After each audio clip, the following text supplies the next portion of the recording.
আসসালামু আলাইকুম everyone, welcome back to my channel. তো আজকে আমি রিভিউ করব নিউট্রোজেনার যে সানস্ক্রিনটা রয়েছে সেটা নিয়ে। সবকিছু থাকবে আমার পার্সোনাল এক্সপিরিয়েন্স নিয়ে। So let's start the video. তো নিউট্রোজেনার সানস্ক্রিনটা কিনতে গেলে আপনারা বেশ কয়েকটা ভ্যারিয়েন্ট পাবেন। আমি দুইটা ভ্যারিয়েন্ট পেয়েছিলাম আমি যে আউটলেটে গিয়েছিলাম এটা কেনার জন্য।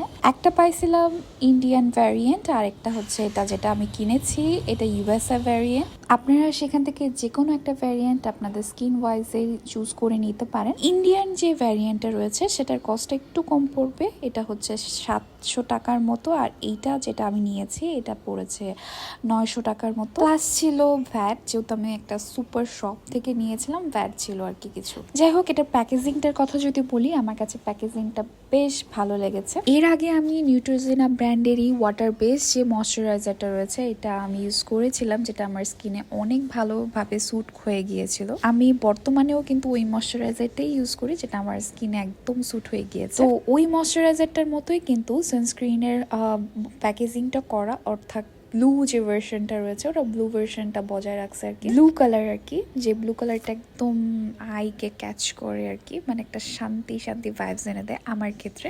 যাই হোক, এটার প্যাকেজিংটাও একটু ইউনিক টাইপের লেগেছে আমার কাছে। মানে সাধারণত সানস্ক্রিনগুলো এইরকম থাকে না আর কি। বেশিরভাগ সানস্ক্রিনই কিন্তু হচ্ছে একটা টিউবের মধ্যে থাকে আর হচ্ছে ওটা থেকে বের করে নিতে হয়। নিউট্রোজেনের ক্ষেত্রে একটু আমার কাছে মনে হয়েছে ওরা একটু ইউনিক টাইপের ট্রাই করেছে আর কি। তো আমি যে ভ্যারিয়েন্টে নিয়েছিলাম এটা ছিল SPF 50+, আর এরা প্যাকেটের গায়ে লিখে দিয়েছে যে এটা প্যারাবেন ফ্রি, আর টক্সিক কোনো কেমিক্যালও কিন্তু এরা ইউজ করে না, এটা ওরা বলে আর কি। তো আমার কাছে পার্সোনালি যেটা লেগেছে, অনেক সানস্ক্রিন কিন্তু হোয়াইট কাস্ট রেখে যায় স্কিনের ভিতরে, এটা কিন্তু তেমন কোনো হোয়াইট কাস্ট রাখে না স্কিন। আর নেগেটিভ সাইড বলতে হচ্ছে আমার একদম অনেক বেশি ঘাম হয় এটা দিলে, আই ডোন্ট নো ওয়াই। যাই হোক, তারপর এটা আমি ইউজ করি আর কি। তো আপনারা বাইরে গেলে এটা কিন্তু 2 থেকে 3 ঘন্টা পর আবার আপনাকে রিঅ্যাপ্লাই করতে হবে।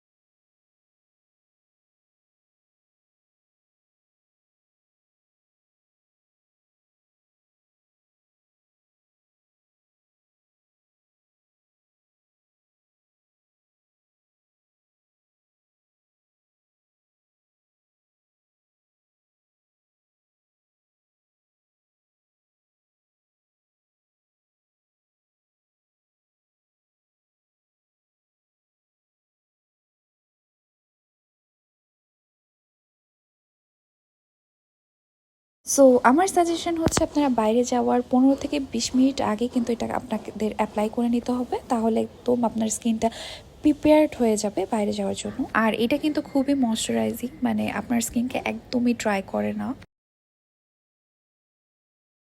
এটা অ্যাপ্লাই করার পরে আপনারা যখন বাইরের থেকে বাসায় ফিরবেন, আমি বলবো যে একদম ভালো একটা ক্লিনজার দিয়ে আপনার ফেসটাকে ভালো করে ওয়াশ করে নিতে হবে। অনেক সময় দেখা যায় যে হচ্ছে এটা ভালো করে ক্লিন না করার ফলে হচ্ছে পিম্পলের একটা সমস্যা দেখা যায় আর কি। বাইরে থেকে এসে একটা ভালো ক্লিনজার দিয়ে ধুয়ে নিলে আর কি প্রবলেমটা আর কি ফেস হয়। এটা কিন্তু পোর্সও তেমন একটা ক্লগ করে না।